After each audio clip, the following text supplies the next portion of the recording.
Glória a Deus. Queridos, deixa eu te falar uma coisa. Sempre que Deus quer tirar uma pessoa do nível que ela está e levar para um outro nível, ou quer tirar um povo de um sofrimento, Ele repete uma fórmula na Bíblia. Diz Tony Cook que ele tem uma fórmula e essa fórmula se repete. Quando Ele quer tirar o povo do sofrimento, ele faz algumas coisas que a gente vai ver. A primeira delas é levantar um líder. Você lembra quando Deus levantou Moisés para tirar o povo do Egito, porque eles eram escravos no Egito? Deus levantou Moisés e fez com que Moisés se tornasse o chefe e libertador daquele povo. Ainda que tinha pessoas que diziam assim: quem te constituiu autoridade sobre nós? A este Deus diz.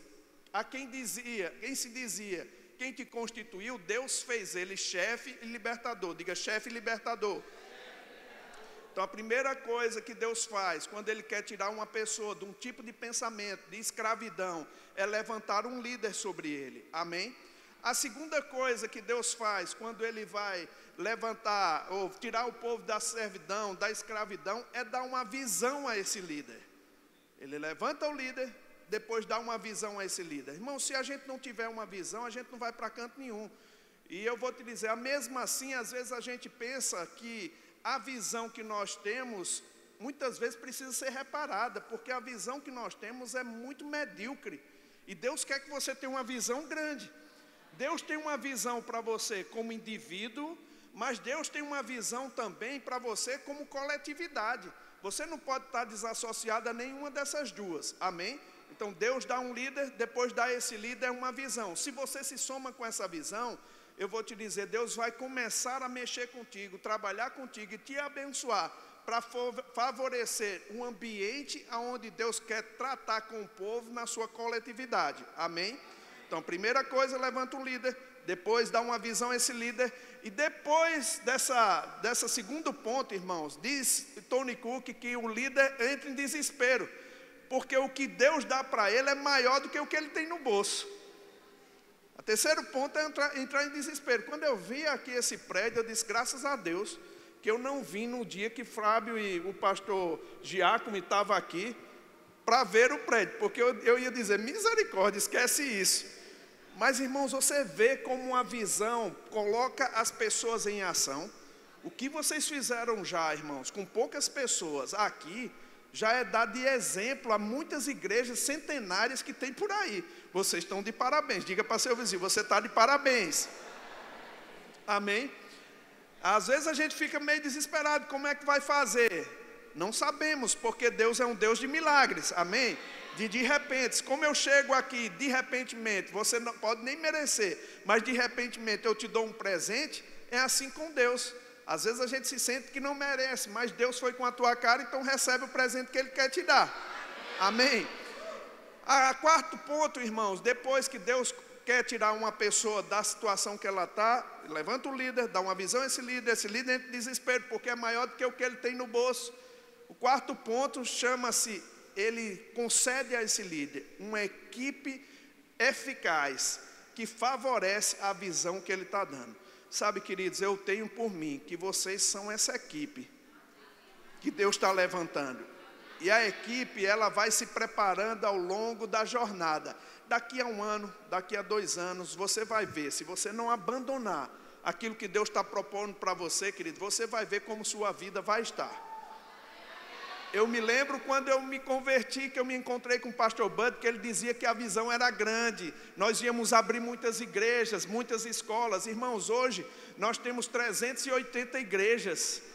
São mais de 900 professores que nós temos. Olha, passaram-se os anos, mas a promessa de Deus está se cumprindo a cada dia na nossa vida. E sabe de uma coisa? Você faz parte desse plano. Diga comigo, eu faço parte desse plano de Deus. Diga para seu vizinho, você faz parte do plano de Deus. Amém? Agora deixa eu te falar uma coisa, irmãos. É possível, mesmo diante de um Deus tão grande, pensar muito pequeno a respeito de nós mesmos. Eu sempre falo com as pessoas, não é? Deus te vê em Cristo. Ele te vê curado, Ele te vê sarado, Ele te vê próspero, Ele te vê de bem com a vida. Agora, não adianta nada Deus te ver assim e você não se vê assim. Você precisa se conformar com a palavra de Deus, para que ela possa mudar a forma de você pensar a respeito de você mesmo. Tem pessoas que inculcou na cabeça deles que eles são derrotados, miseráveis. Estão lá vivendo uma vida miserável porque inculcou isso na cabeça deles. Eles não têm, assim, vamos dizer, vantagem na vida porque pensam assim. E se nós pensarmos assim a respeito de nós mesmos, os resultados vão ser tristes para nós. É por isso que você vem à igreja, para mudar o seu pensamento. Uma vez que seu pensamento muda, sua forma de crer vai mudar, sua forma de falar vai mudar, sua forma de se comportar vai mudar também. Você está comigo? Você precisa disso, para que as coisas comecem a atuar. Enquanto eu estava lendo, irmãos, eu gosto de ler alguns livros do irmão Rega para me despertar.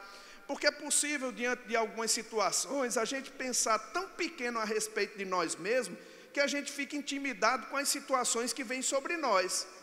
Não é assim? A gente fica pensando pequeno e a gente fica intimidado. Mas eu estava lendo um livro do irmão Reagan, chamado El Shaddai.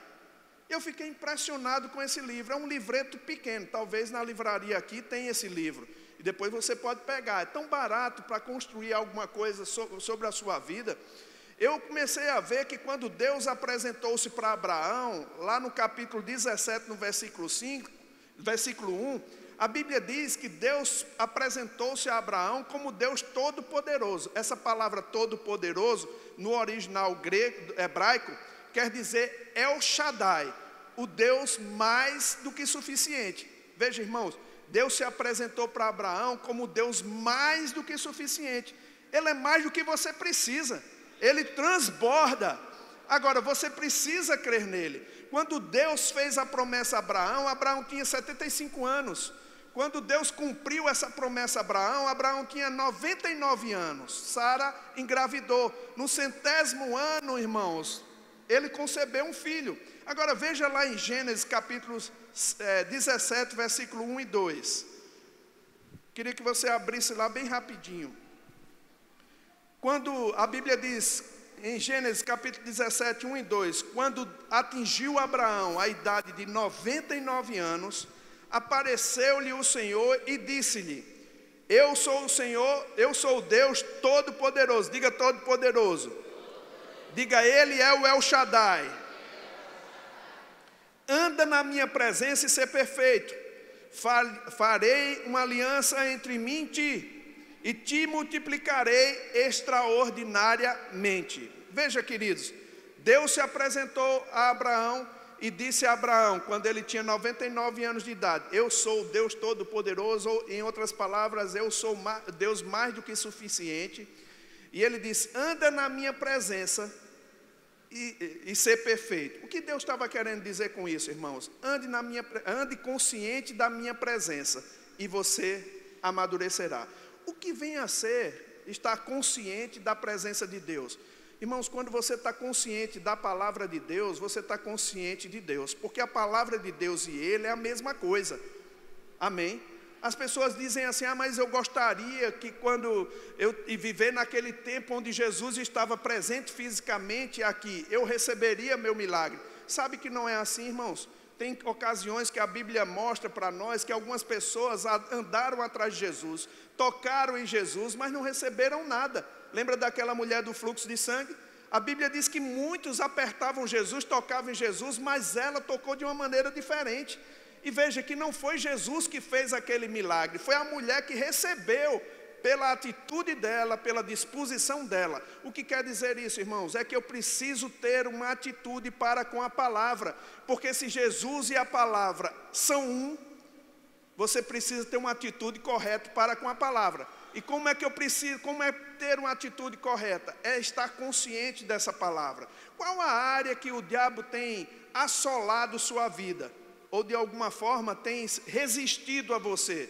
Talvez seja na área de finanças, talvez seja na área de cura. Você não tem recebido a sua cura, talvez seja na sua família, algum problema que está tendo com seu filho ou com seu parente. Eu não sei qual é a área, irmãos, mas eu sei que se você pegar os versículos que Deus garante sucesso para você e meditar sobre ele, ficar confessando esses versículos, uma consciência de Deus vai chegar sobre a sua vida, que vai fazer você guardar em paz a sua alma, sua mente e seu coração, numa paz que excede todo entendimento. Diga, excede todo entendimento. Agora veja, queridos, quando a gente pensa em Deus, a gente pensa que Deus é limitado, mas na sua forma de te abençoar, Ele é. Se você não acha que Ele pode te ajudar, Ele não vai poder. Você já se sentiu, irmãos, como pessoa, né, incapacitado de ajudar alguém por causa da atitude dessa pessoa? Por exemplo, você quer ajudar uma pessoa e ela não tem uma atitude favorável a você. Ela não te recebe na casa, ela não fala com você, você fica limitado, ela limita você na capacidade de abençoá-la, não é assim? Da mesma forma, Deus fica limitado com a capacidade dele de nos abençoar por causa de nossa atitude. E eu estava vendo umas coisas do irmão Reagan, e eu achei muito interessante, eu queria compartilhar com você. Ele disse assim, olha, você precisa ter cuidado com o que entra na sua mente, da mesma forma que se preocupa com o que entra no seu estômago. O diabo pode ter acesso à sua alma através de um livro, da televisão. Então, nós precisamos ser seletivos naquilo que nós vamos aceitar como influência sobre a nossa vida. Amém? O que você está escutando sempre é aquilo que você vai ter como influência sobre você. Se você não for seletivo naquilo que você escuta, talvez você esteja num ambiente, irmãos, de incredulidade por causa disso. E é preciso você ser seletivo nisso. E eu, acompanhando algumas pessoas, eu já vi que muitas pessoas, elas desenvolvem a fé delas durante um tempo. Elas ficam animadas com a palavra, elas ficam eufóricas com a palavra, mas o tempo passa e elas não se garantem na mesma estrutura da fé. E o motivo é porque elas não dão ouvido às mesmas coisas que trouxe elas até o lugar onde elas estão. Então, ao invés de elas irem crescendo, elas vão definhando na sua fé. Você precisa estar dando manutenção naquilo que você ouviu, que te trouxe uma alegria de viver. Ora, a palavra de Deus diz assim, eu tenho que trazer à memória aquilo que me traz esperança.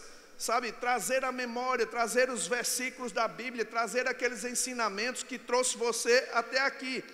E olha, irmãos, é possível ficar uma pessoa tão forte na fé em uma área, mas é possível ter fragilidades em outras áreas. Você está comigo? O irmão Reagan, escrevendo, na verdade, o filho dele falando a respeito do pai dele, ele contou uma história que é o seguinte, ele disse assim, meu pai desenvolveu a fé na área da cura, mas ainda não tinha desenvolvido a fé na área de finanças. Quando criança, eventualmente nós ficávamos doentes por causa dos custos das ligações. Antigamente nós não ligávamos para o meu pai com frequência, só quando era extremamente necessário. Lembro que minha avó ligou para meu pai e disse para ele que eu estava com uma espécie de sarampo. Ela nem terminou de falar direito. Meu pai disse, ok, em nome de Jesus, ordeno que essa doença saia, e desligou o telefone. No outro instante, ele disse, eu estava curado. Mas na área de finanças, ele precisou meditar. Aí é o que eu digo, irmãos. O que é que nós precisamos fazer para nos tornar fortes em certas áreas da nossa vida? Meditar na palavra. Diga, meditar na palavra. E muitas vezes, para mudar aquele pensamento antigo que nós tínhamos, né? É preciso escutar mais vezes. Eu fico impressionado, irmãos, quando eu pego um livro, e eu marco meus livros toda vez. E toda vez que eu vou para ensinar uma matéria, eu volto para os meus livros, e isso é uma coisa boa, porque quando eu vou ensinar para as pessoas, eu renovo o conhecimento a respeito daquilo que eu vou ensinar. E toda vez que eu pego o livro, irmãos, é tão interessante, porque eu disse, eu não li isso nesse livro não. Rapaz, como é que eu passei por cima de uma pérola tão grande? É a mesma coisa que acontece na Bíblia. A gente vai lendo, a Bíblia, a gente nota uma coisa e diz, rapaz, eu esqueci, acho que eu nunca li esse versículo, mas estava lá todo o tempo. Às vezes, irmãos, é porque quando a gente vai com outro olhar para ler aquele livro, aquela pepita, ela sobe para nós, e nós precisamos ficar atento a isso, porque são fagulhas centelhas dessa palavra de Deus, que nos desperta a viver animados para Deus todo o tempo, amém? Então, se ele precisou meditar, irmãos, o irmão Rega, você vai precisar meditar. Você vai precisar confessar a palavra. Você vai precisar declarar a palavra. E uma das coisas que eu posso te dizer que fez com que Abraão não enfraquecesse na fé, é porque Deus tinha dado elementos a ele para meditar. Ele deu as estrelas do céu. Quando Abraão, como o Júnior falou, quando ele saía da sua tenda, ele lembrava da palavra de Deus. Estava lá as estrelas, então ele lembrava da promessa de Deus para a sua vida. E isso fez com que ele ficasse consciente da palavra de Deus, consciente da presença de Deus. Está consciente da palavra, estar consciente da presença, amém? Eu lembro quando o pastor Bud, a gente estava conversando com ele, sempre ele dizia, pai, obrigado, porque sua presença é real na minha vida. Sabe, sempre confessando, sempre declarando, sempre falando o seu amor por Deus. Quando você recebe uma vaga no estacionamento, que não tem para ninguém, você está apressado, você antecipadamente diz, pai, me arrume um estacionamento que eu preciso daquele lugar para poder ir a algum lugar. E quando você chega, alguém já está rodeando há muito tempo, mas abre uma vaga exatamente naquele lugar que você precisa. O que é que você faz? Ô pai, obrigado porque você me favoreceu com essa vaga. Não é assim? Isso vai trazendo a consciência da presença de Deus para a sua vida, irmãos. Isso vai te protegendo, te guardando em todo o tempo. Amém? Agora, quando eu penso, queridos, a respeito do que o povo de Israel viu, e como eles ainda assim eram incrédulos, eu fico impressionado. Porque Deus fez muita coisa por aquele povo. E Deus tem feito muitas coisas por nós também. Não é assim? Irmãos, deixa eu te dizer, desde o dia que você recebeu Jesus até agora, sua vida mudou? Mudou ou não? Está melhor? Você prosperou mais? Você não é uma nova pessoa? Irmãos, Deus fez grandes coisas com você também. Ele te tirou de um Egito. E Ele tem te mostrado que Ele quer te abençoar ainda mais. Eu não sei porque o povo é contra isso, prosperidade. Porque eu vou te dizer, irmãos, eu prosperei na minha vida. Eu era uma pessoa antes de Jesus. Sou uma pessoa, outra pessoa depois de Jesus. Houve um divisor de águas. No povo de Israel também houve um divisor de águas. E o que eu quero te mostrar é como Deus foi tão forte com aquele povo de Israel. Quero que você abra comigo lá em Êxodo, capítulo 12, versículo 37. Aqui a gente vai começar uma história sobre o êxodo de Israel. Quem lembra do êxodo de Israel? O êxodo de Israel, eles eram escravos e Deus deu a Moisés uma orientação para ele levar o povo à terra prometida.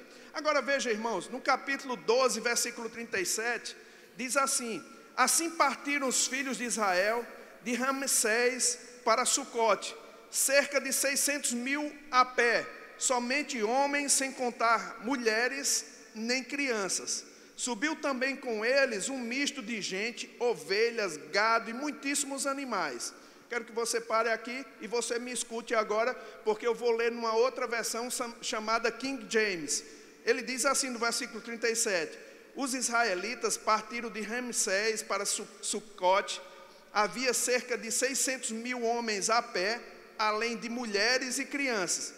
Grande multidão de estrangeiros de todo tipo também seguiu com eles, além de grandes rebanhos, tanto de bois como de ovelhas e cabras. Veja, queridos, a Bíblia conta aqui que o povo de Israel que saiu da terra prometida, somente de homens, era cerca de 600 mil a pé, amém? 600 mil. Alguns estudiosos, eles falam que se contasse as mulheres, se contasse as crianças, e se contasse essa grande multidão que saiu com eles no deserto, para o deserto, sobraria aí umas 3 milhões de pessoas. Irmãos, 3 milhões de pessoas é muito mais do que a gente tem em João Pessoa. A gente tem por volta de 900 mil em João Pessoa. Multiplica isso por 3. 3 milhões de pessoas saindo do Egito para atravessar o Mar Vermelho.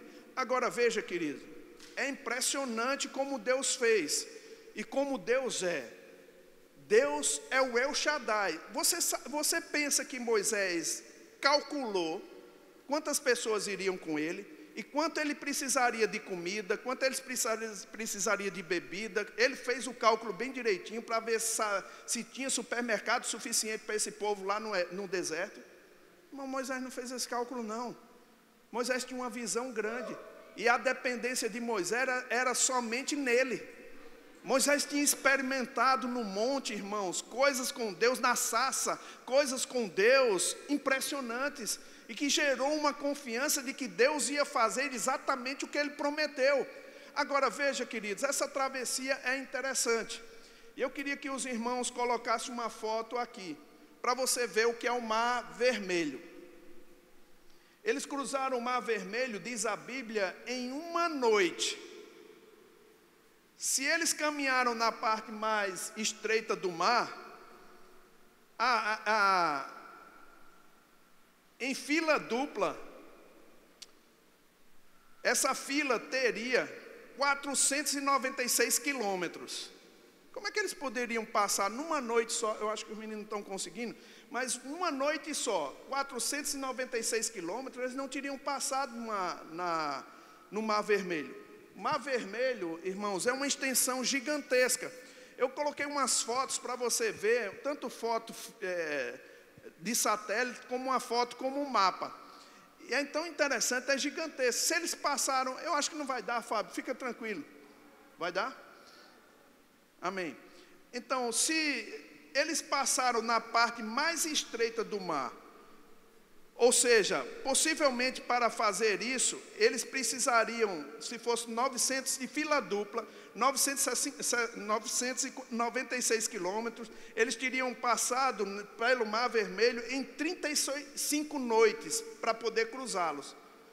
Era muito grande, se fosse em fila dupla. Ou seja, possivelmente para fazer isso, irmão, foi necessário uma abertura no mar de pelo menos 6.500 metros.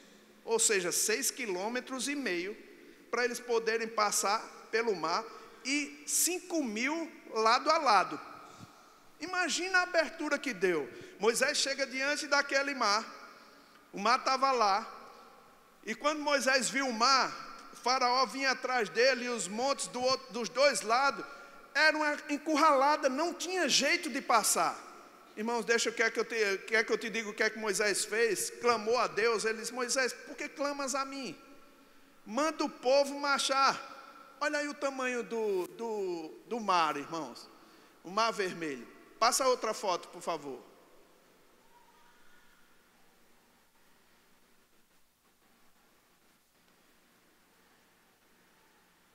Eu acho que a gente vai demorar um pouco, Fábio. Pode deixar. Se der para passar, a gente vai passando depois, eles vão olhar. Mas veja, chegou, pronto. Essa é a parte do Egito para a Arábia, onde eles passaram no Mar Vermelho. Pode passar a outra.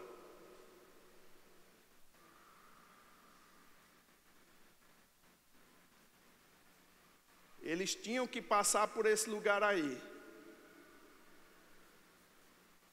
Essa é uma foto tipo satélite para você ver a dimensão do que é o Mar Vermelho. Pode passar a outra. Agora, querido, se fosse hoje em dia,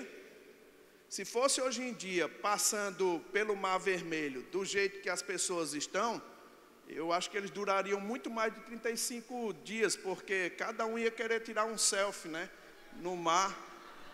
Né? Não foi numa filinha assim não, irmãos. Eles passaram 5.000 lado a lado para poder passar no Mar Vermelho. Pode passar a outra. Essa é a gravura. Olha Moisés aí, conduzindo o povo. Essa é a gravura que a gente sempre tem. Uma abertura pequena no mar. E depois pode passar a outra, Fábio.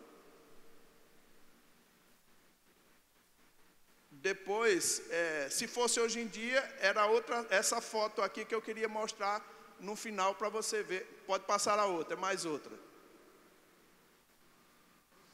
Não, acho que... Tá bom, Fábio, beleza. Beleza, tá bom.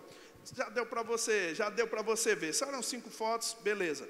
Então, você dá para entender a dimensão do que Deus fez. Não era uma aberturazinha pequena, irmãos. Deus é abundante. Deus fez com que o povo passasse no Mar Vermelho, irmão, numa noite.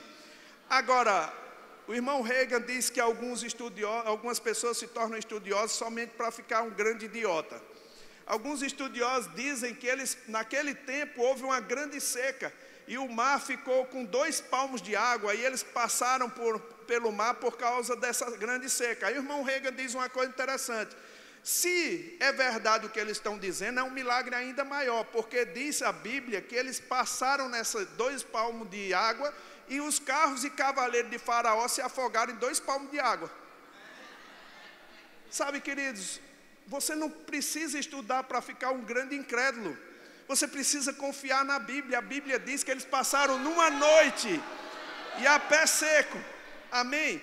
Agora vamos ver como foi que Deus fez esse milagre, irmãos, e como aconteceu, para você ter a dimensão do que Deus é.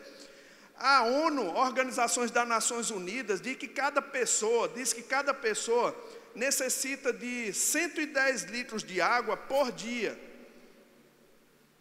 para o seu asseio pessoal e para a sua alimentação. Agora veja, querido, no Brasil, por causa do desperdício, geralmente o governo diz que cada pessoa gasta 200 litros de água por dia. Vamos fazer uma conta simples aqui, para a gente poder entender que tipo de milagre Deus fez para levantar o povo, sair da terra, do Egito para a terra prometida. Se um ser humano precisasse somente de 3 litros d'água, vamos fazer uma conta simples aqui, 3 milhões de pessoas precisando de 3 litros d'água, tem gente que bebe 5 litros d'água por dia, né? Mas vamos supor que cada um precisasse, sem tomar banho, sem nada, só para viver, 3 litros d'água. Sabe quantos litros de água precisaria para dar de beber a 3 milhões de pessoas? 9 milhões de litros d'água. Irmão, não é pouca coisa não. Olha só, para levar essa água para o deserto, se fosse em carro-pipa, não é? Eram necessárias 300 carretas de 18 metros e meio para levar. E olha o comprimento, irmão. Seria uma fila de carreta aqui em Santa Rita, pegando a BR aí para Campinas, de 5,5 quilômetros de carreta, para levar água para a terra prometida, né? Para o deserto. De comida, você acha que o povo ia precisar de comida lá? Irmãos, de comida, de acordo com um general americano que fez os cálculos lá, tem-se conhecimento que Moisés deveria precisar de 1,5 milhão, 1 milhão e 500 mil quilos de comida por dia. Ele iria precisar de 46 carretas, vai somando. Essas 46 carretas ia ser mais ou menos 1.000 metros ou 1 quilômetro. Imagina, vai fazendo as contas, já está chegando perto do Cajá. Você acha que para fazer comida eles precisariam de lenha? Sabe, irmãos, o general americano disse que isso levaria a necessidade de 4.000 toneladas de lenha, de madeira, para eles poderem cozinhar, né? Isso levaria também, para levar todo esse material para lá, 121 carretas. Isso é mais de 2 quilômetros de carreta, vai fazendo as somas. Não tinha água, não tinha alimento, não tinha nada. Rick Renner, ele falou que, fazendo os cálculos de codornizes que caíram para o povo se alimentar, era quase 5 mil toneladas de codorna, de carne que caía sobre eles. Queridos, deixa eu te dizer uma coisa. Deus, ele mostrou-se para o povo que ele é um Deus El Shaddai, um Deus mais do que abundante, sabe? E é desprezar demais o que Deus fez para o povo no deserto, se a gente não conseguir crer mais do que eles. A Bíblia diz que nós estamos estabelecidos em melhores promessas. Deus tem abençoado a nossa vida, meu irmão. E nós estamos numa aliança superior. Diga, uma aliança superior. se Deus pôde fazer no deserto, Ele pode fazer muito mais hoje. O que vai limitar Deus é sua capacidade de pensar, sua capacidade de crer, sua capacidade de falar e sua capacidade de agir. Amém? Por que eu estou dizendo isso? Porque a maioria dos cristãos, irmãos, se conforma com pouco. E Deus disse no Velho Testamento, é um dos nomes redentivos de Deus, que Ele é o El Shaddai, o Deus Todo-Poderoso, mais do que suficiente. Às vezes a gente fica limitado dizendo, se eu tivesse um pai político, se eu tivesse um irmão ou um tio que fosse um empresário. Irmão, você tem um El Shaddai. Diga, eu tenho El Shaddai. Mas quando pensamos de uma maneira pequena, medíocre, nós limitamos a capacidade de Deus de nos abençoar. Eu estava lá em Angola, irmãos, eu conto esse testemunho para a honra e glória do Senhor. Eu estava lá em Angola, estava passando uma pressão, pois o governo estava tentando fechar a nossa igreja lá. Na verdade, fechou o Rema e a gente foi para lá para conduzir a abertura do Rema, e nós conseguimos. E quando eu estava para sair, nós fomos recebidos, foi enviado para nós um grupo de pessoas da polícia para tentar fechar a nossa igreja, porque lá está passando uma transformação e o governo está tentando legalizar as igrejas. E a gente está nesse processo, mas houve uma denúncia de uma pessoa e a gente teve que correr para conversar com esse homem. Um dos pastores, que é amigo meu, ele interviu nessa ida desses policiais, que eram 25 policiais que iriam lá fechar a nossa igreja, e ele disse, rapaz, esses homens brasileiros, eles são homens de verdade, eles são homens honestos, eles não vieram aqui roubar a gente, eles vieram aqui nos ensinar a palavra de Deus, não é justa a forma como vocês estão tratando, vocês não precisam ir lá com policiais, eles estão legais aqui, vocês só precisam conversar com eles para vocês entenderem quem são eles. Ele disse, pois eu vou conversar com ele amanhã.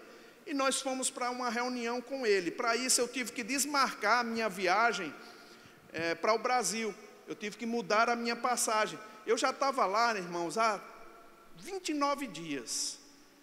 E eu já estava resolvendo isso. Quando eu estava para sair, Suelen tinha ido para Moçambique para fazer uma ajuda humanitária lá. E eu estava me programando para ir com ela na quarta-feira para a gente se encontrar no aeroporto. E lembro como hoje, irmão, eu tive que mudar a minha passagem, tive que mudar também um visto, que esse visto que a gente recebe é para 30 dias só. E me entreguei o visto lá na imigração, e eles ficaram processando o visto, e fui conversar com esse senhor. Quando eu cheguei lá com o senhor, falando com o senhor me deu uma graça, irmãos, porque eu comecei a pensar diferente a respeito de mim mesmo. Eu disse, sabe de uma coisa, eu não vim aqui por mim mesmo. Eu não vim aqui na minha capacidade, eu não estou fazendo aqui uma empresa para mim. Ora, se a Bíblia diz que eu sou embaixador de Cristo, eu vou me comportar como embaixador. Essas portas vão ter que se abrir. Eu comecei a pensar e comecei a analisar assim, irmãos. E eu fui falar com ele como quem tem autoridade. Eu não fui rebaixado, não. Você entende? Quando a gente vê que uma autoridade vem para a gente e a gente se intimida diante dela, eu fui com o peito estufado. Ele perguntou algumas coisas para mim, antes ele disse assim, olha, as acusações que nós temos contra vocês são muito graves. E isso veio da ministra, né, que é do governo, depois passou pela secretária do presidente e chegou até nós. Eu disse, pois eu estou pronto para lhe responder. Aí ele começou a fazer perguntas, eu fui respondendo, aí ele olhou para mim e disse, rapaz, eu gostei de vocês, eu confio em vocês. Pegou um cartão dele e disse, olha aqui, se alguém quiser fechar essa igreja, você me ligue, porque ninguém vai fechar essa igreja não. Oh, aleluia! Que bênção, irmãos! Então eu disse para o pessoal, a gente sentou com ele lá, então despediu, a gente deu um livro a ele, ele ficou amando, disse, olha, venha na igreja. Ele disse, eu venho num dia sem você saber, eu venho só olhar como é o culto aqui. Eu disse, venha que você vai gostar. Se ele for, ele vai se converter, né? Irmãos, na verdade, a gente começou a processar isso e eu disse, eu conversei com o pessoal, pronto, agora eu vou marcar minha viagem, né? Tinha marcado já, só que chegou na terça-feira, irmãos, e meu passaporte não saía. Eu recebi uma ligação de um irmão, o Nelson, o nome dele, disse, Guto, eu acho que não vai sair teu passaporte hoje, é melhor desmarcar a passagem. Eu disse, rapaz, eu não vou desmarcar. E assim, quem me trouxe foi Deus, quem vai me levar para o Brasil vai ser Deus. Eu orei e declarei, irmãos, que esse passaporte iria sair. Ele disse, mas olha, quarta-feira é feriado e o pessoal não trabalha à tarde. Eu disse, Nelson, faça o seguinte, era na segunda noite, você vem amanhã aqui que a gente vai pegar esse passaporte. Eu já dei ordens, esse passaporte vai sair. Irmãos, eu não tinha dado ordem a ninguém naturalmente falando, mas eu sei que muitas vezes quem está por trás de um empecilho sobre a nossa vida é o diabo. E ele precisa ouvir que a gente está em fé, que a gente tem segurança sobre aquilo. E eu declarei, diabo, solte meu passaporte, porque na quarta-feira eu vou viajar e vou me encontrar com minha esposa. E como eu estava cansado, irmãos, eu disse, pai, eu queria uma cadeira executiva.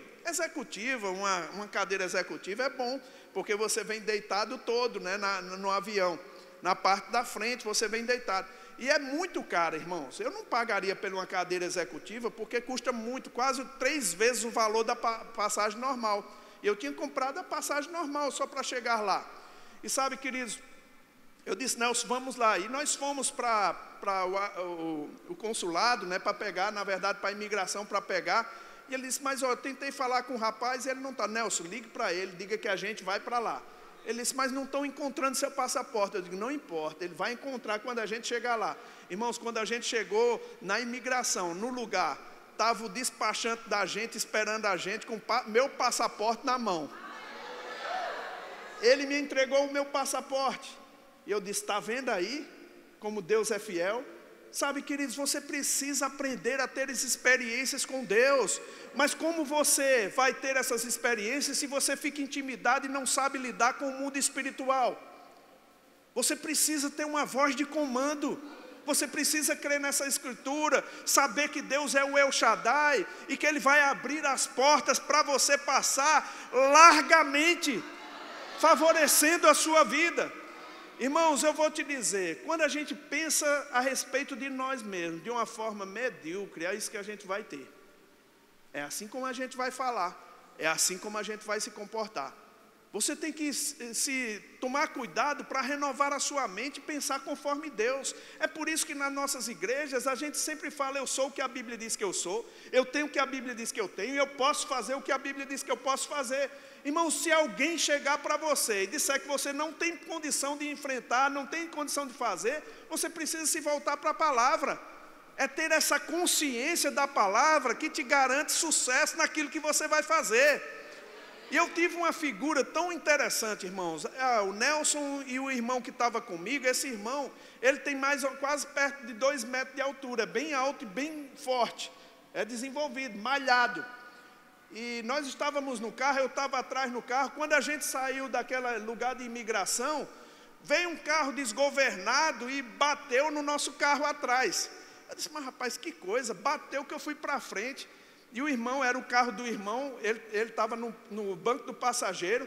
Quando ele bateu, aí o irmão já saiu, só que o camarada lá já saiu esbravejando, falando alto, gritando com o Nelson que estava dirigindo. Quando esse camarada viu o tamanho de Fernando, ele olhou para Fernando e disse, pode deixar, doutor, que eu vou ajeitar seu carro todinho.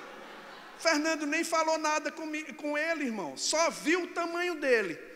Eu desci do carro para ir olhar, e Fernando disse, entra no carro, bispo. Eu disse, não, deixa eu dar uma olhada. Ele entra no carro, bispo. Aí eu disse, rapaz, não precisa ficar nervoso não, né? Eu já fui entrando. Eu entrei no carro, irmãos, e eu achei interessante, Deus me deu essa figura. Irmãos, quando o diabo olha para você, ele te vê em Cristo. Mas você precisa se ver nele, para você ficar maior e ousado. Irmãos, existe um poder que está sobre a sua vida, que te capacita a ganhar as vitórias que Deus tem para você. Diga, é pela fé. Diga de novo, é pela fé. Oh, aleluia. Eu saí animado, irmãos. Eu disse, rapaz, que coisa maravilhosa, que coisa boa. Eu tenho experimentado disso ao longo da minha vida. Agora, eu sei, irmãos, eu vejo alguns irmãos que andam comigo, e você está dizendo, mas pastor, essa pessoa é uma pessoa tão boa, por que está acontecendo essas coisas com ele? Irmão, não é uma questão de ser uma pessoa boa que evita de acontecer alguma coisa com você.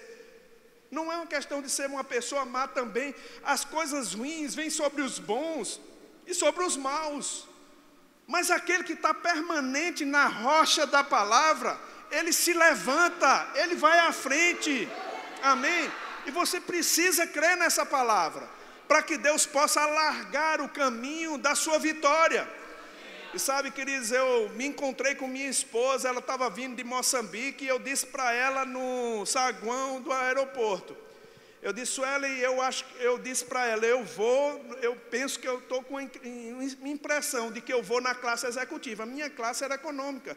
Sabe, queridos, quando eu fui para passar no check-in, eu fui lá só para saber, eu disse, quanto é para fazer o upgrade, para ir para a classe executiva?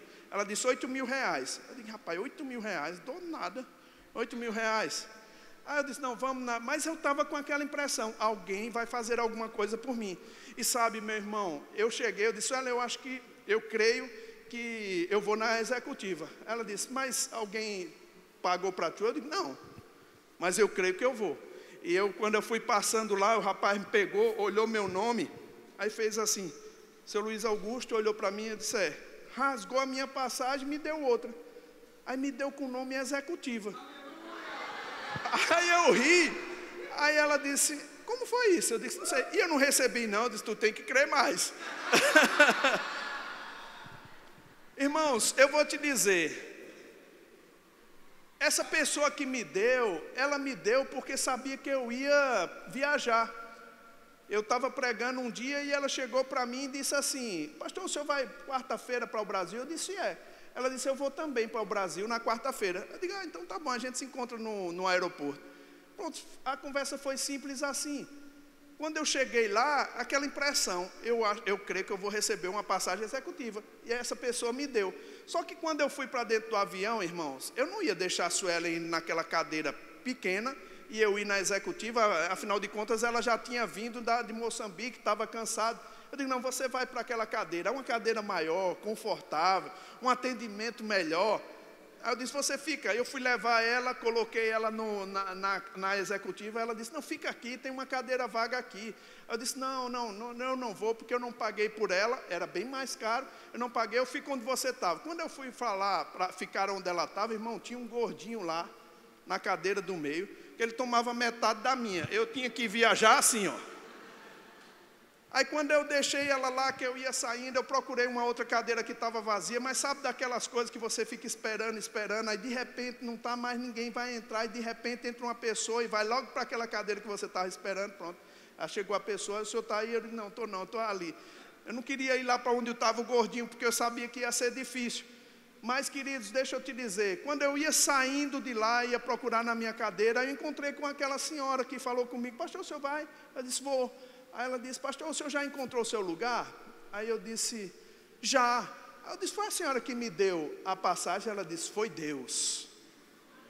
Eu disse, graças a Deus, muito obrigado, agradeço a Deus também. Ela disse, foi Deus, pastor. Ela disse, vá para seu lugar. Eu disse, não, eu deixei minha esposa lá, porque ela veio de Moçambique, ela está mais cansada do que eu.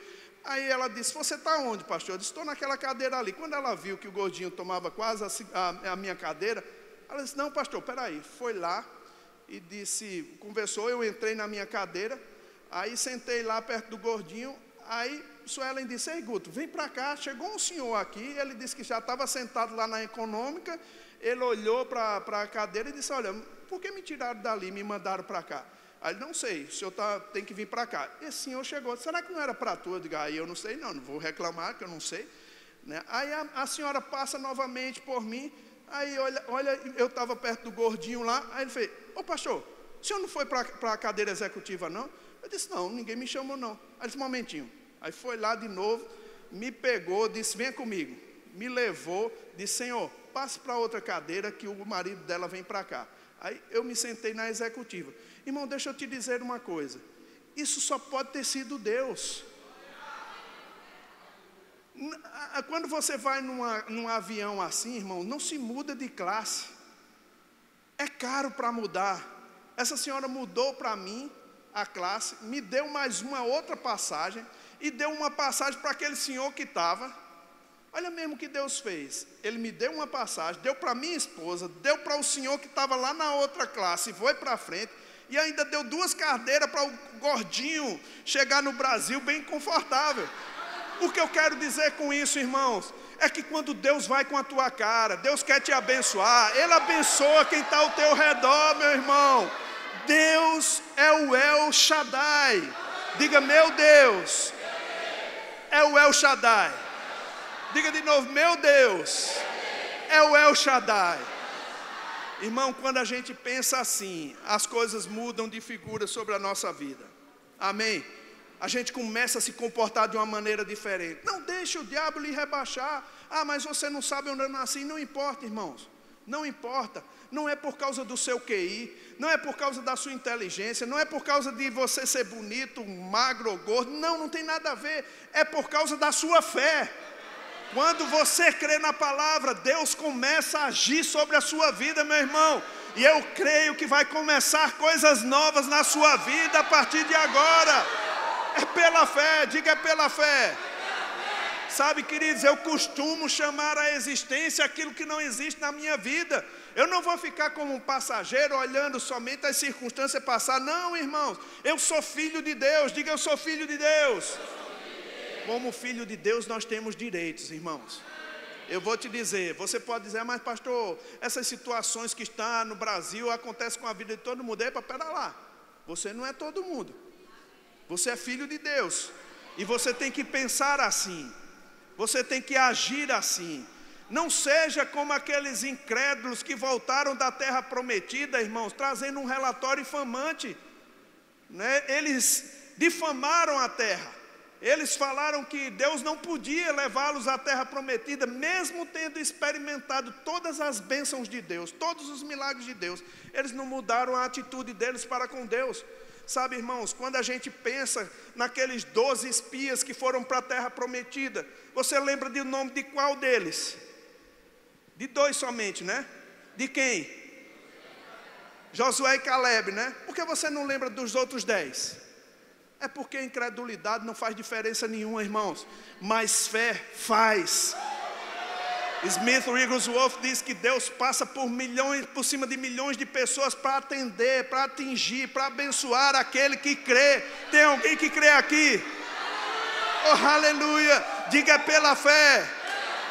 Aleluia! Eu estou animado, irmãos, com aquilo que Deus vai fazer nesse lugar.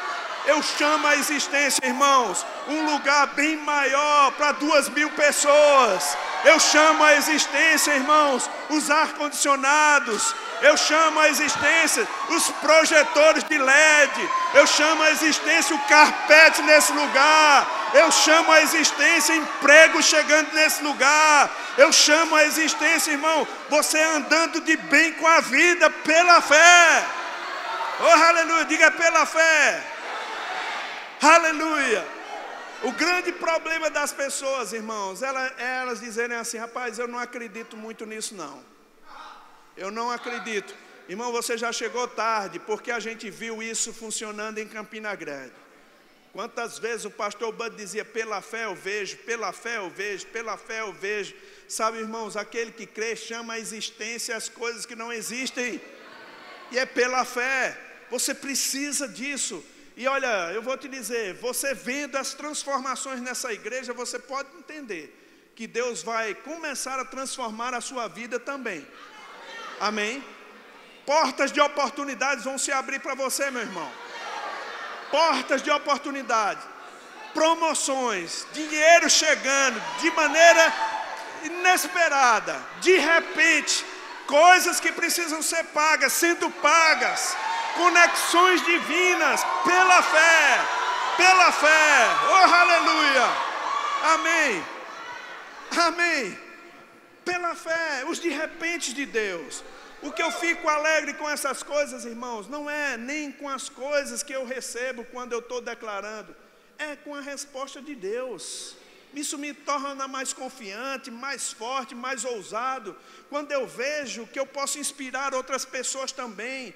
Sabe, queridos, qual é a maior inspiração que você tem quando você vai impor as mãos sobre uma pessoa doente? É que você também, muitas vezes, estava numa situação como ela, e você se levantou, e você saiu, e Deus te socorreu. Qual a diferença de Deus curar uma pessoa com câncer, e Deus livrar uma pessoa de uma grande dívida financeira?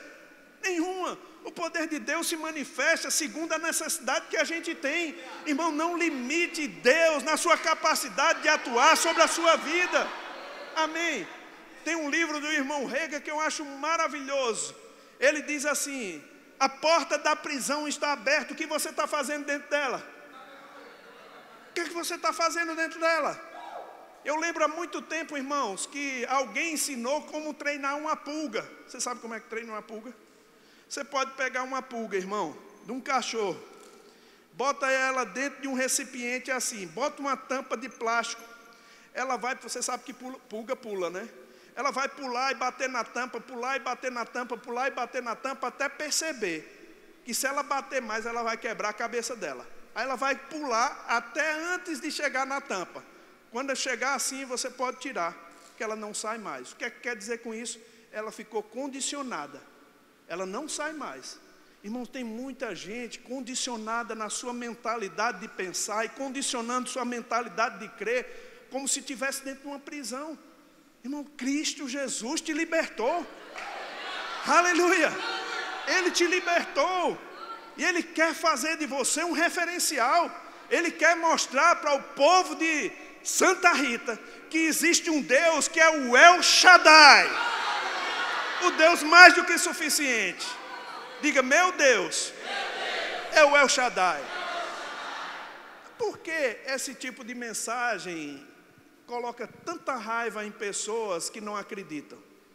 Eles dizem assim: ah, mas vocês ficam dando ordem a Deus. Vocês estão ordenando a Deus, ordem a Deus. Você lembra de uma passagem, queridos, que um amigo de Jesus, Lázaro, morreu? E que passou-se mais de 3 dias, né? Lázaro estava lá no túmulo. E quando Jesus chega, a irmã chora. Jesus também chorou. Mas chega diante daquela pedra, lá diante do túmulo, Jesus diz: Pai, obrigado porque sempre me ouves. Aí o que é que Jesus disse? Por favor, Pai, tira Lázaro de lá. Foi assim? Jesus é nosso exemplo, irmão. Tem coisa que não é Deus que vai fazer, porque Deus te deu autoridade. Ele te deu uma voz de comando sobre a tua vida. A maior autoridade que existe na sua vida é você mesmo. E você precisa dar ordens de comando para que a pedra se abra. Sabe, queridos, Jesus disse: Lázaro, vem para fora, Lázaro. Jesus não pediu para Deus falar, não pediu para Deus tirar. Jesus disse: obrigado, Pai, porque sempre me ouves. Jesus não estava dando ordem a Deus, irmãos. Jesus estava usando uma autoridade que foi delegada para ele. E ele disse para Lázaro: Lázaro, vem para fora. Com voz de autoridade, com voz de mando. Não é aquela voz assim pedindo: por favor, venha. Se for da vontade de Deus, que fique bem. Se for não, irmão, existe uma voz que sai com autoridade. Quando você reconhece que não foi por você, não é nada que você fez, mas que Deus lhe concedeu. Existe uma autoridade sobre a sua vida. Se você é casado, se você é esposo, esposa, você tem uma autoridade sobre os seus filhos, irmãos. Você tem uma autoridade sobre a sua casa. E você precisa estabelecer uma cerca espiritual. Hoje em dia a gente vê muitas cercas, não é? Aqui mesmo no prédio tem muitas cercas. Sabe que essas cercas não param ladrão, irmão? Se ladrão quiser entrar, ele entra com cerca e tudo, não é? Eles são atrevidos. Queridos, existe uma cerca que mostra que ali tem dono. Essa cerca é só para deixar claro ao ladrão que você não quer ele ali. Existe uma cerca espiritual, irmãos, que você precisa fazer na sua vida, que mostra que tem gente dentro da casa, que você não vai permitir desmando dentro da sua casa, e você é quem precisa estabelecer isso. Como é que essa cerca vai estar? É quando você está fazendo confissão sobre a sua casa e sobre os seus. Ah, mas é normal na casa do vizinho, é normal na casa de fulano, de cicrano. Meus irmãos, pode ser até que seja normal. 1000 cairão ao teu lado, 10.000 à tua direita, mas na minha casa não. De hoje por diante, o que vai funcionar aqui é a palavra de Deus. É o que Deus quer. Você precisa tomar uma posição, irmãos. E tem que ser hoje, diga é hoje. Diga de novo, é hoje. Oh, aleluia. Quando a gente toma essa posição, irmãos, o diabo sabe. O diabo sabe. Como viu aquele irmão, ele sabe que vai se encontrar com uma pessoa grande espiritualmente falando. Pastor Bud, para encerrar, ele tinha um cachorrinho, um pinche. Sabe quem é um pinche? Aquele baixinho lá. Cachorro pequenininho. E Pastor Bud gostava porque eu provocava muito esse cachorrinho. E quando eu apontava o dedo para ele, irmãos, esse cachorrinho ficava irado. Ele mostrava os dentes, brilhava os dentes dele. Somente eu apontar o dedo para ele. Aí o pastor, vai, ô Guto, aponta. Ele falava, ficava fazendo assim. Aí o pastor, rapaz, Deus sabe o que faz. Porque esse cachorro sabe a autoridade que ele tem naqueles dentes. Era pequenininho. Imagina se Deus tivesse feito esse cachorro grande. Ninguém segurava ele, não. Eu ficava imaginando, se eu fizesse assim, ele era pequenininho, ele ficava um pouco intimidado. Mas, irmãos, você precisa saber a autoridade que você tem na sua língua. Aleluia. Você precisa saber disso. Simplesmente, você precisa saber. E quando você sabe, coisas vão ser compartilhadas espiritualmente com você. Não sei porquê. Você vai dizer, rapaz, Deus foi com a minha cara, me abençoou. É assim todo o tempo. Onde você passa, a bênção de Deus chega sobre a sua vida. Você não tem medo de entrar num concurso. Você estuda, você se prepara. Mas sabe, irmãos, se Deus te dá uma capacidade, você passa. É pela fé. Amém? Ah, o Enem está aí. Não importa, eu não vou me tremer diante do Enem. Eu vou fazer o que eu posso, vou fazer o que eu sei. E Deus vai me capacitar a passar. Meu irmão, existe uma graça sobre você. Simplesmente porque você é crente. Diga, eu sou crente. Deus vai fazer na sua casa. Deus vai fazer na sua vida. Deus vai fazer na sua família. Irmão, se sinta privilegiado, porque você é filho de Deus. Diga, eu sou filho de Deus. Ah, mas tem tanta gente por aí que fica com raiva da mensagem da fé. Sabe por quê? Elas dizem assim, mas esse povo fica dizendo aí que as pessoas têm direito a viver uma vida boa. Não foi eu que disse isso, não. Não foi eu. Foi Jesus. Ele disse, eu vim para que tenham vida e vida com abundância. Que tipo de vida é essa com abundância? É passando, raspando nas coisas? Não, irmão. Se é assim, a gente não está vivendo o que Jesus disse, não. Eu não preciso, irmão, passar uma miséria grande. Ah, mas Deus está me ensinando. Irmão, a forma de Deus te ensinar é através da palavra. Ele te ensina através da palavra. Deixa Deus te conduzir. Agora você vai dizer assim, mas pastor, quer dizer que amanhã vai estar tudo bem? Eu não estou dizendo isso, não. Eu não estou prometendo para você que amanhã vai estar tudo bem. Mas se você estiver bem, você enfrenta os desafios e eles vão ter que ruir, cada um deles, diante de você. E é pela fé. Chegou a hora, meu irmão, de hoje por diante, de você ter uma atitude diferente.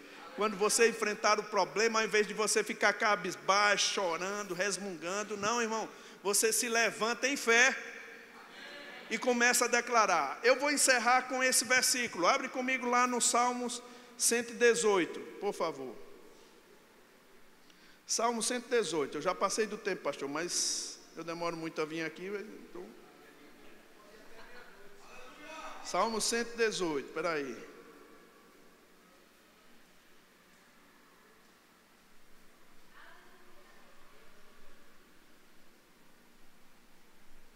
Versículo 14, diz assim, o Senhor é a minha força e o meu cântico, porque Ele me salvou. Nas tendas do justo há uma voz de júbilo e de salvação. A destra do Senhor faz proeza, a destra do Senhor se eleva, a destra do Senhor faz proeza. Versículo 17, não morrerei, antes viverei e contarei as obras do Senhor. Veja, irmãos, o que o salmista diz. Na tenda do justo, eles falavam sobre tendas porque eram as casas que ele tinha naquele tempo. Na tenda do justo há uma voz, mas não é uma voz de lamento, não é uma voz de tristeza. A Bíblia diz que é uma voz de júbilo. Há uma voz de alegria, há uma voz que proclama a palavra do Senhor. Aí a Bíblia diz que a mão do Senhor se eleva e a mão do Senhor faz proeza. Quando a mão do Senhor se eleva, irmãos, ela se eleva para te inspirar a declarar coisas que, se você não tivesse inspirado ou cheio do Espírito, declararia, porque você ficaria intimidado diante das circunstâncias. A mão do Senhor se eleva sobre ti e te faz declarar: não morrerei, antes viverei e contarei os feitos do Senhor. A mão do Senhor se eleva, te capacita a declarar, te capacita a profetizar, te capacita a falar coisas que naturalmente você não faria. Você diria assim: rapaz, é o fim da estrada, é o fim da linha, só Deus. Não é assim? Quando você se enche do Espírito, irmão, você não está nem aí para a circunstância, nem aí para o problema. Você começa a declarar, você começa a falar com ousadia, e a destra do Senhor vem sobre você. Meu irmão, há uma voz que chama essa destra, há uma voz que faz essa mão se levantar, e é a voz do justo dentro da sua casa. Você precisa tomar isso como uma graça de Deus sobre a sua vida. Amém? Eu vou encerrar com isso. Tem um amigo meu, pastor da nossa igreja lá em Brasília, que ele tomou uma decisão de ir para um prédio desse, semelhante, só que esse aqui é 2 vezes maior do que o dele. O dele é menor, acho que cabe umas 2.000 pessoas, mas quando ele tomou essa decisão, irmãos, o aluguel do prédio era muito caro, tudo lá em Brasília é muito caro. E o valor do aluguel, eu estou dizendo isso porque ele expõe isso mesmo, para machucar o diabo. O valor de aluguel do prédio lá é 110 mil reais. Imagina, todo mês você pagar 110 mil reais. Acho engraçado que ele é bem sério com as coisas. Ele diz que algumas pessoas dizem assim: mas eu não acredito nessa coisa de dízimo, de oferta. Ele diz: rapaz, não tem problema não. Só que você está sentado numa cadeira de uma pessoa que dizimou para você estar aqui. Você ofertou para você estar aqui. Então você de alguma forma está lesando essas pessoas, porque elas contribuíram e você não. Mas não tem problema não, a gente não depende do seu dinheiro, a gente depende de Deus. Ele disse que passou umas pressões para pagar um dia um aluguel, e o diabo colocou na cabeça dele, disse assim: você não vai pagar não, você não vai conseguir. Aí ele disse assim: vem aqui, diabo, vem comigo, deixa eu te mostrar uma coisa, vamos correr um pouco. Aí saiu correndo na igreja, louvando a Deus, botando o diabo para correr,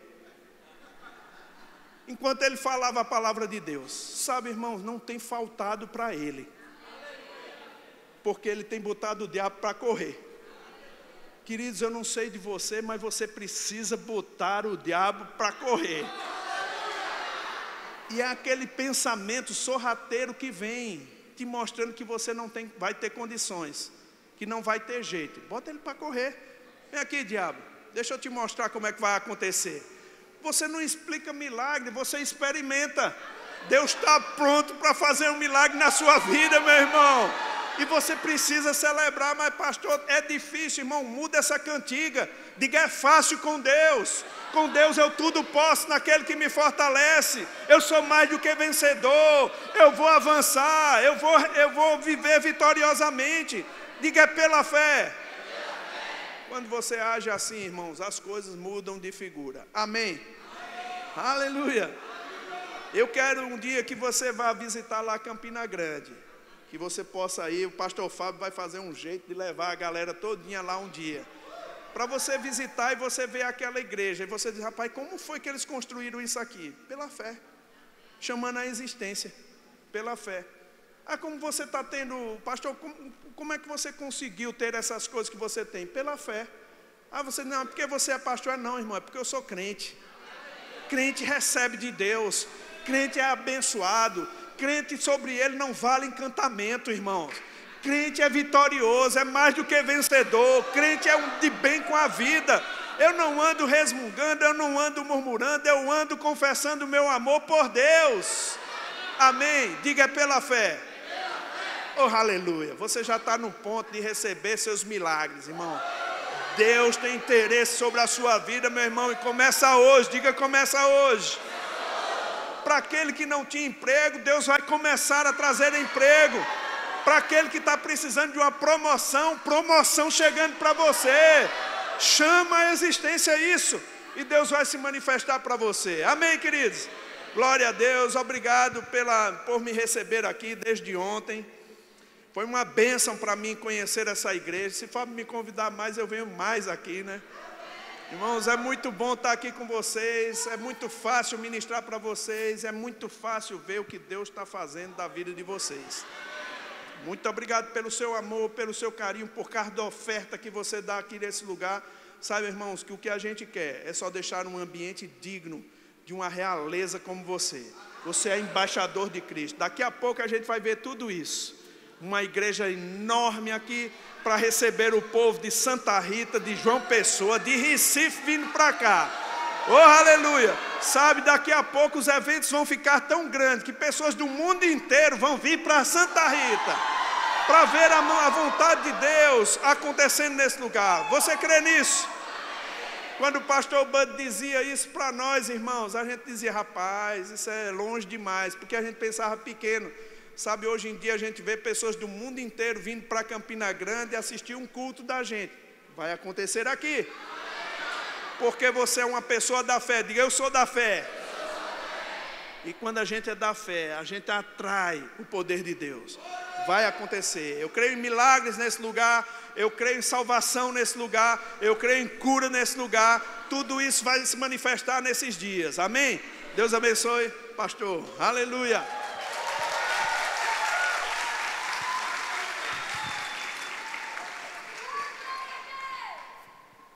Eu nem vou perguntar se você foi abençoado, né? Sabe, existe uma unção liberada através da vida do nosso apóstolo. E tudo que ele falou aqui vai acontecer. Eu saí de casa com isso. Tudo que ele liberar para Santa Rita.